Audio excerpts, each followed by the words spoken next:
Halo, Assalamualaikum. Kembali lagi dengan saya Tukang Partus ya, Kak ya.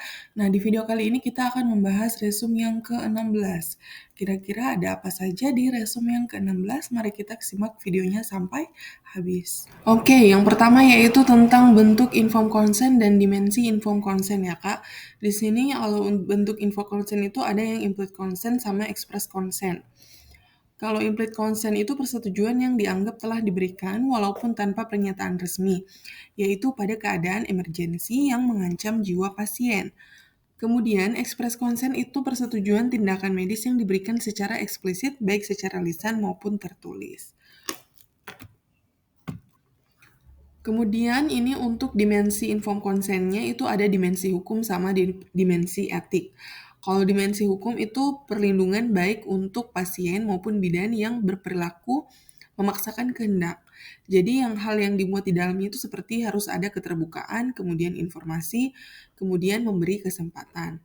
Sedangkan dimensi etik itu dia seperti mengandung nilai-nilai menghargai kemandirian atau otonomi pasien, kemudian tidak melakukan intervensi melainkan membantu pasien bila diminta atau dibutuhkan. Kemudian bidan menggali keinginan pasien baik secara subjektif atau hasil pemikiran rasional. Nah, ini untuk pelayanan neonatal esensial usia 0 sampai 6 jam. Ada apa aja? Yang pertama itu menjaga bayi tetap hangat, kemudian IMD, pemotongan dan perawatan tali pusat, pemberian suntikan vitamin K1, pemberian sel mata antibiotik, pemberian imunisasi hepatitis B0, pemeriksaan fisik bayi baru lahir, pemantauan tanda bahaya, penanganan asfiksi bayi baru lahir, kemudian pemberian identitas, merujuk kasus yang tidak dapat ditangani dalam kondisi stabil pada fasilitas pelayanan kesehatan yang lebih mampu. Jadi kalau untuk yang 0 sampai 6 jam sama 6 jam sampai 28 hari itu sama-sama menjaga kehangatan bayi agar bayi itu tidak hipotermi ya Kak ya. Kemudian untuk masalah memandikan bayi itu harus ditunda dulu memandikan selama 6 jam kalau menurut buku APN. Tetapi kalau menurut buku Kemenkes itu harus ditunda selama 24 jam. Nanti kakak bisa lihat aja opsi soalnya seperti apa. Ya. Nah, kemudian pelayanan neonatal esensial yang dilakukan setelah 6 jam sampai 28 hari sebagaimana dimaksud dalam pasal 3 ayat 2 meliputi apa aja? Yang pertama itu menjaga bayi agar tetap hangat, kemudian perawatan tali pusat, pemeriksaan bayi baru lahir, perawatan metode kanguru pada BBL berat lahir rendah, kemudian pemeriksaan status vitamin K1 profilaksis dan imunisasi, kemudian penanganan BBL sakit dan kelainan bawaan, dan yang terakhir yaitu merujuk kasus yang tidak dapat ditangani dalam kondisi stabil, tepat waktu ke fasilitas pelayanan kesehatan yang lebih mampu. Nah, ini ada soal lagi. Pada pukul 21, bayi laki-laki lahir, berat badannya 3.200, panjang 49, bayi lahir menangis spontan, kuat, tonus otot baik. Dilakukan penata laksanaan aktif kala 3 dan plasenta lahir 15 menit setelah bayi lahir. Tidak dilakukan episiotomi dan tidak ada laserasi. Perkiraan kehilangan darah itu sekitar 150 cc. Kemudian bidan melakukan pemantauan kala 4, pertama di jam 21.30 dengan hasil batas normal. Nah, berdasarkan data di atas, bidan akan melakukan pemeriksaan kala 4 selanjutnya pada A. 2145, B. 2205, C. 2220, D. 2235, atau E. 2305. Nah, ini jawabannya yaitu A ya, 2145 karena pemantauan pertama itu 15 menit dalam 1 jam pertama, kemudian tiap 30 menit pada jam kedua. Nah, ini untuk observasi kala 4 yaitu dihitung dari lama 1 sampai 2 jam setelah plasenta lahir, kemudian dipantau setiap 15 menit dalam 1 jam pertama dan setiap 30 menit pada 1 jam berikutnya. Apa saja yang dipantau? Yaitu kontraksi uterus, TTV, TFU, perdarahan, serta kandung kemih. Nah, selanjutnya yaitu fase menstruasi. Fase atau siklus menstruasi ini digerakkan oleh hormon-hormon yang dibentuk tubuh secara alami. Ada hormon apa saja? Yang pertama yaitu hormon pelepas gonadotropin atau GnRH. Itu tugasnya menstimulasi pelepasan hormon perangsang folikel atau FSH dan hormon lutein atau LH. Jadi FSH ini yang banyak berperan dalam inisiasi pertumbuhan folikel ovarium. Sedangkan LH itu dalam perkembangan lanjutan folikel. Jadi setelah FSH ini dilepaskan, kemudian LH ini dari folikel ovariumnya itu berkembang, dipengaruhi oleh hormon LH ini. Sementara itu hormon estrogen dan progesteron itu tugasnya menstimulasi lapisan rahim agar menebal untuk menampung embrio sebagai hasil pembuahan. Selanjutnya, saya punya soal. Seorang perempuan 22 tahun, G1 fenolanol hamil 6 minggu datang ke tempat praktek mandiri bidan untuk melakukan pemeriksaan kehamilan. Hasil pemeriksaan semuanya normal ya Kak ya. Kemudian di inspekulo itu terdapat mukosa vagina berwarna kebiruan. Apakah tanda kehamilan yang sesuai pada kasus tersebut? A. Hegar, B. Goodell, C. Piscasek, D. Chadwicks, atau E. Bracton Hicks. Selanjutnya, seorang perempuan usia 24 tahun sudah menikah datang ke rumah sakit untuk memeriksakan kesehatannya dengan keluhan pusing, muntah-muntah, tidak mendapatkan haid selama 2 bulan dan mengatakan dia hamil. Apakah diagnosis yang tepat untuk masalah di atas? A. Tanda pasti kehamilan, B. Tanda tidak pasti, C. Tanda mungkin hamil, atau D. Tanda mulai hidati dosa. Oke, jawabannya di sini yang pertama yang Chadwicks ya, Kak. Kalau inspekulo itu di bagian vaginanya ada warna kebiruan atau bagian vulva yang kebiruan, itu namanya tanda Chadwicks. Kemudian yang kedua ini jawabannya yaitu tanda tidak pasti hamil. Karena di sini keluhannya itu hanya pusing, muntah-muntah, kemudian tidak haid, kemudian mengatakan dia hamil tapi dia nggak kasih buktinya. Seperti itu, ya. Nah, ada soal lagi. Seorang perempuan usia 31 tahun datang ke BPM mengaku terlambat menstruasi 4 bulan. Ibu mengatakan merasakan tendangan di perutnya. Ini adalah kehamilan yang kelima. Pernah keguguran 1 kali, ada riwayat hamil di luar kandungan 1 kali. Berarti KIT 1 kali, abortus 1 kali ya.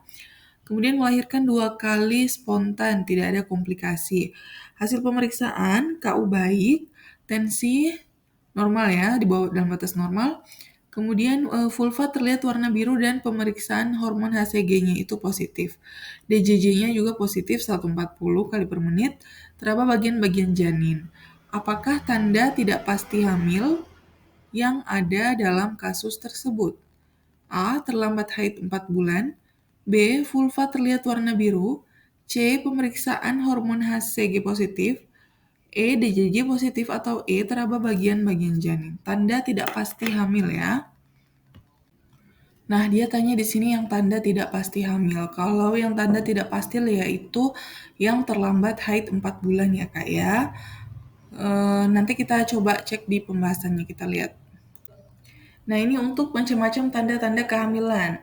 Ada tanda pasti hamil, tanda presuntif atau tanda tidak pasti hamil, atau ada juga tanda tidak kemungkinan hamil. Tanda pasti, tanda tidak pasti, tanda mungkin hamil. Nah, tanda tidak pasti itu seperti apa? Seperti A minor, kemudian mual muntah, sering buang air kecil, kemudian perubahan bentuk buah dada, strie, obstipasi, sama varises. Kemudian tanda mungkin hamil, ini ada perut membesar, atau kemudian uterus membesar, tanda Hegar, Chadwick, Piscasek, Goodels, Bracton Hicks, kemudian tanda suhu basal sama tanda HCG.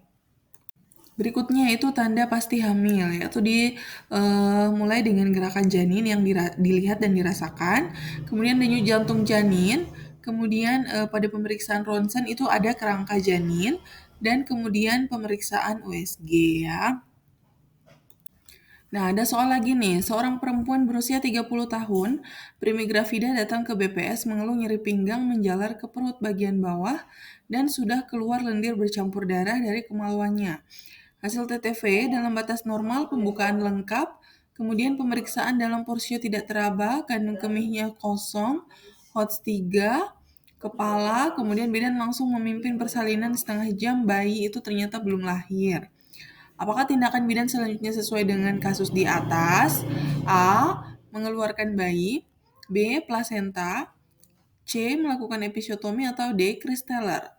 Kemudian soal berikutnya, seorang ibu G2P1A0, hamil 38 minggu, janin hidup tunggal intrauterin memanjang, kemudian presentasi kepala, ibu infartu kala 2, saat kepala bayi lahir, kepala bayi tetap berada di vagina. Tidak melakukan putaran paksi luar dan tersangkut di perineum. Seperti masuk kembali ke dalam vagina. Jadi turtle sign ya. Pada hasil pemeriksaan didapatkan kandung kemih itu kosong. Apakah tindakan yang perlu diberikan kepada ibu tersebut? A. Mengosongkan kandung kemih. B. Menarik kepala bayi. C. Melakukan episiotomi. D. Memutar kepala bayi. Atau E. Mendorong fundus uteri. Nah, berarti di sini yang jawaban pertamanya itu melakukan episiotomi ya, Kak, karena udah setengah jam dipimpin. Terus kandung kemihnya itu kosong. Jadi jawabannya yang tepat adalah C, membantu dengan melakukan episiotomi, melebarkan jalan lahirnya. Karena mungkin di sini berat bayinya itu juga besar. Ya. Terus yang kedua ini juga jawabannya melakukan episiotomi. Itu karena dibilang di sini tidak melakukan putar paksi luar dan tersangkut di perineum. Jurus kepalanya juga turtle sign ya. Oke. Nah, apa aja untuk indikasi tindakan episiotomi? Yang pertama yaitu kalau bayinya itu berukuran besar. Kalau misalnya bayinya diperkirakan berukuran mencapai 4 kilo, maka hal ini dapat menjadi indikasi dilakukan episiotomi. Tapi asalkan pinggul ibunya itu luas ya. Kemudian yang kedua itu perineumnya itu sangat kaku. Terus perineumnya pendek, itu jarak perineum yang sempit antara perineum dan anus. Apalagi kalau misalnya bayinya besar, pasti robekannya itu akan melebar ke bawah. Kemudian persalinan dengan alat bantu atau sungsang. Jadi persalinan dengan alat bantu baik forceps dan vakum itu bisa dilakukan episiotomi. Kemudian dengan persalinan yang bokong, ya. Selanjutnya itu ada partograf. Nah, partograf itu gunanya untuk alat bantu yang digunakan selama fase aktif persalinan. Jadi dia itu mencatat hasil observasi dan menilai kemajuan persalinan. Selain itu bisa mendeteksi apakah persalinan itu berjalan normal atau terdapat penyimpangan. Kemudian, partograf harus digunakan untuk semua ibu pada kelas 1 fase aktif. Entah itu dia di spesialis OB/GYN atau di klinik, di rumah sakit, di BPM, itu pakai partograf. Kemudian kondisi yang dicatat di partograf itu apa aja? Yang pertama itu DJJ, dia tiap 30 menit. Kemudian kontraksi tiap 30 menit, nah di 30 menit. Pembukaan serviks tiap 4 jam. Penurunan bagian kepala atau bagian bawah janin itu tiap 4 jam. Tekanan darah, temperatur itu tiap 4 jam. Dan urin aseton dan protein itu antara 2 sampai 4 jam. Ada juga mengenai pemberian identitas pada bayi baru lahir. Jadi, untuk bayi baru lahir semuanya itu wajib memakai identitas atau tanda pengenal pada saat setelah IMD, segera setelah IMD ya. Nah, gelangnya itu bisa berisi nama ibu, nama ayah, tanggal lahir, jam lahir, dan jenis kelamin.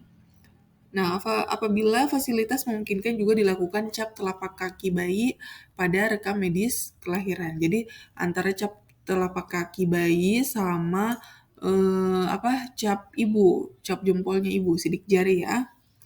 Seperti itu. Jadi harus diberikan keterangan.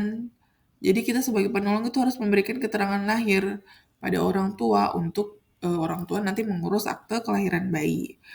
Lembar keterangannya itu di mana? Ada di dalam buku KIA.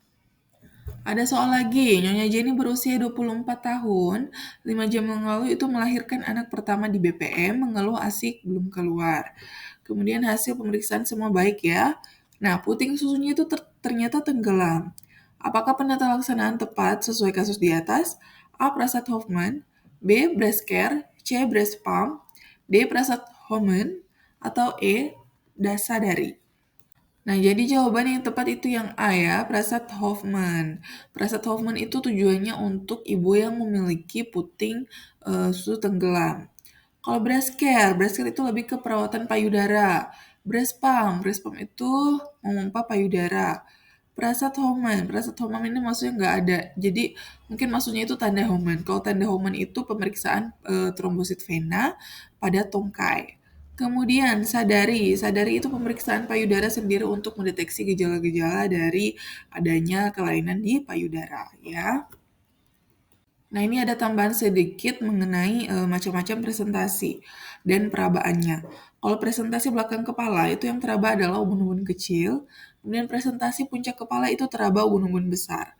Kemudian presentasi sungsang itu bisa teraba bokong atau kaki. Sungsangnya tergantung dia letak bokong sempurna atau bokong kaki atau presentasi kaki ya Kak ya. Kemudian presentasi lintang itu teraba punggung, atau bisa juga kalau misalnya lintangnya gitu, bisa teraba bagian kecil bisa kayak tangan, jari-jari tangan ya. Terus presentasi dahi itu yang teraba sutura frontalis, pangkal hidung dan mulut, tetapi dagunya itu tidak teraba. Nah, kalau presentasi muka atau wajah itu teraba muka, mulut, hidung, dan dagu. Dagunya teraba. Jadi kalau dahi dagunya itu nggak teraba, kalau muka itu dagunya itu yang teraba. Oke Kak, saya kira untuk pembahasan di video kali ini cukup sekian. Semoga bisa bermanfaat untuk kita semua ya. Jangan lupa like, komen, dan subscribe YouTube saya. Terima kasih. Assalamualaikum.